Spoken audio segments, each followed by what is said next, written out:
Lúc ta ca lúc taនៅខ្មែរមានអ៊ំមីងមើលងាយអត់ពិសេសបងប្អូនឯងមានកូនមានណាពងមីផាណាមានតាម្ដាយមីងថ្លៃរបស់តាគាត់មើលងាយបងប្អូនតាណាគាត់មើលងាយបងប្អូនតាណាម្ដាយមីងបង្កើតរបស់តាខាងម្ដាយក៏មើលងាយបងប្អូនតាណាសម្ដីគាត់ផ្អែមប៉ុន្តែគាត់មើលងាយណា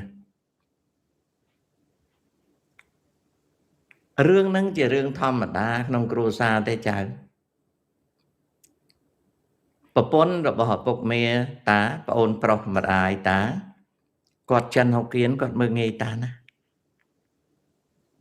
គាត់មានកូន10នាក់9នាក់រៀនចាញ់តាទាំងអស់តាំងពីមីបងជីដូនមួយតារហូតដល់អាចុងអាយុតណាតាវារៀនចាញ់តាទាំងអស់អាមួយអាយុតណាតាម៉ែវាខំបថយតា2ថ្នាក់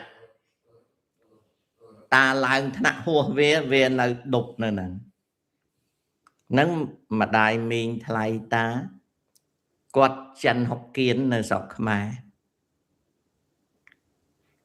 គាត់មើលងាយណាស់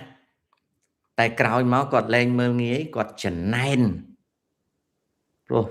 តានៅផ្ទះថ្មគាត់នៅផ្ទះឈើណាគ្រួសារតាបើកឡានណាគាត់ជិះល្មមគ្រួសារតាបើកហាងប៉ុណ្ណាណីគាត់លក់ចំណីនៅសាលារៀនអញ្ចឹងវាទៅជាការចំណែនទៅវិញហើយកូនគាត់ទាំងអស់លើកលែងតែចែធំមួយក្រៅពីហ្នឹងតាវាយដាច់មកពូជហ្នឹង10នាក់9នាក់រៀនចាញ់តាស្រីរៀនអត់ដល់បាអងណាមានតែមួយប្រុសរៀនធ្លាក់ទៀតនឹងមើលងាយតាអញ្ចឹងយើងកុំយកការមើលងាយរបស់មេមីងមកគិតខំតែរៀនទៅបានហើយអូខេកុំគិតរឿងហ្នឹងណាហើយដូចពេជ្រសង្វាអីចៅឯងខំរៀនល្អជាងចៅឯងកុំមកបន្លាចតាអីបើតាចេះខ្លាចតារស់នៅជាមួយខ្មែរក្រហមងាប់បាត់ហើយណាអញ្ចឹងកុំបើមិនចេះច្បាប់ទេកុំតុលាការមិនសាច់លើមាត់ចៅឯងទេសាច់លើក្បាលអាចេមសុកវាជាម្ចាស់ការកុំអត់ជួលឲ្យមកនេះទេ